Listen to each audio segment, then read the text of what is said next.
ஆத்மான்ற உணர்வு இருக்கும். இப்ப ஒரு ஆண் இறந்து போய் பெண் உடம்புல வந்தாலும் அவனுக்கு ஆண் உணர்வு தான் இருக்கும். பட் இறைவனுக்கு அப்படி கிடையாது. எந்த உணர்வுமே இருக்காது. ஆத்மான்ற உணர்வு தான் இருக்கும்.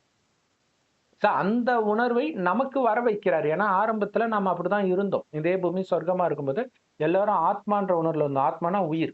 அது பூர்வ மத்தியில் நட்சத்திரமா ஜொலிக்கிறனால தான் இங்க பொட்டு வைக்கிற பழக்கம் இருக்கு. ஒருவரை ஒருவர் ஆத்மான்னு தான் பார்ப்போம்.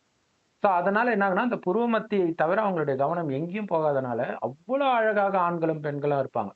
ஆனாலும் சின்ன சலனம் கூட வராது. அப்ப எப்படி குழந்தை பிறக்கும்னா, கணவனும் மனைவியும் நமக்கு ஒரு வாரிசு வேணும்னு நினைக்கும்போது மனைவி கர்ப்பம் அடைவார். அவ்வளவு பரிசுத்தமாகத்தான் சொர்க்கத்தில் வாழ்ந்த அத்தனை பேரும் பிறக்கிறதுனால தான் அவங்கள இன்னைக்கு இந்துக்கள் தெய்வம்னு கோயில் கட்டி வணங்குறாங்க.